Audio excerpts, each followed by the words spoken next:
If Raizou ain't a tribute to the Naruto series, I don't know what is. I mean, did y'all see that Jiraiya pose that he had at the end of the chapter? That shit was hype, and I really enjoyed a lot of the little ninja-esque jokes in this chapter regarding Raizou. So for starters, the fact that Jack is still alive, I totally saw that coming a mile away. I did not think that a monster like him would be, you know, dead after just being revealed in the manga and shit like that. So yeah, I totally seen that coming. And at the end of the day, you gotta wonder though, did they think that he really was on death's door, so that's why they pronounced him dead? Because when he comes back into the surface and, like, you know, news reports start flying everywhere, oh, the government lied to us. So they must have really think that they killed him. Like, he must have been just completely obliterated. I mean, you can see he's on fucking like death's door with bandages all over him. So they gave him a fucking ass whipping. But the government, think about it, when this comes into fold and everything, they're gonna look bad. They're gonna be looking like liars. They're gonna try their best to hide Jack's revival, so to speak, from the news, because they're gonna look like idiots. And the revelation about Momonosuke regarding him not being Kinemon's son and him being royalty and basically being like a prince, I'm curious to see what his dad is about, and I'm guessing it's his actual dad that has the deep ties with Inagarashi.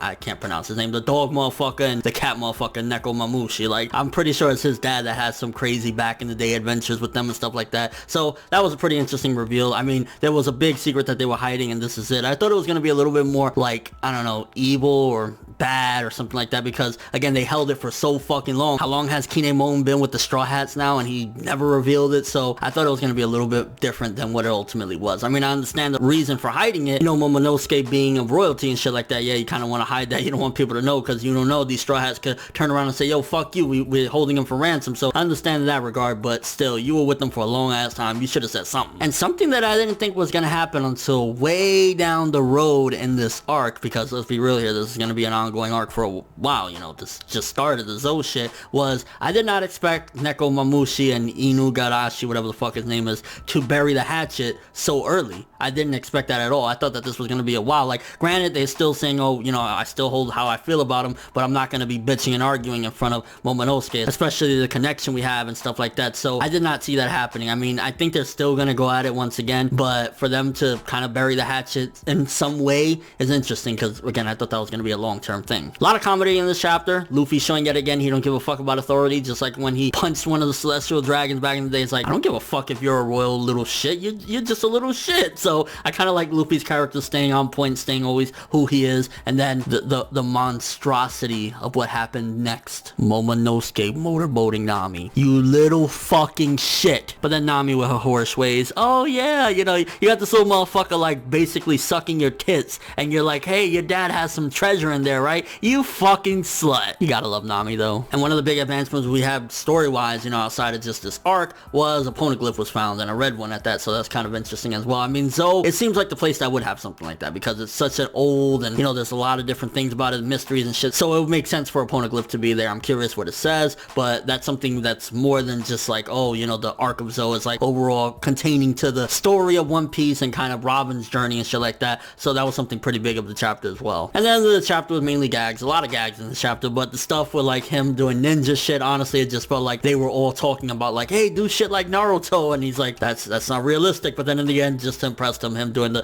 Jiraiya pose and doing ninja jutsu and shit like that, and doing the fucking clone, shadow clone shit. That was fucking hype and funny as fuck. Like, with all that being said, we had quite a few things happen in One Piece. Let's actually just do a brief recap. Jack is still alive. Momonosuke revealed to be a royal prince. The cat and dog seemingly bury the hatchet for now. We find a poneglyph that's red, and we get to see Raizou, which, yeah, his character design, I was hoping to see some really badass motherfucker, but it's more so a gag design, kind of like that little treasure box motherfucker way back in the day of One Piece. So yeah, a lot of good, but then the chapter did have a lot of comedy as well, which it was funny, but it kind of like slowed down the pacing of the chapter. So I would say probably a 7.5 to an 8 for the chapter. We got some advancement, especially the biggest thing I feel is the poneglyph. Like, yeah, we got Raizou's revelation and shit like that of him, you know, seeing his design and stuff like that, but I think the poneglyph is more important than anything. And finding out Captain Jack is still alive, that was pretty hype as well. But let me know what you guys thought of the chapter first of all. What did you think about all the ninja shit? Did it remind you of Naruto? Do you think that that was an homage? Because we know Oda and Kishimoto had a nice rivalry and a fun relationship, so yeah, I wouldn't be surprised if that's Oda yet again throwing a little nod to Naruto and the story in general. And your world thoughts of the chapter. But thanks for watching. If you enjoyed anything about this video, make sure to drop me a like. I'd greatly appreciate it. And if you want more from me, make sure to subscribe, follow me on Twitter, Instagram, stalk my Facebook if you want more from me when the video ends. I'm ForneverWorld, and as always, people, have an awesome day.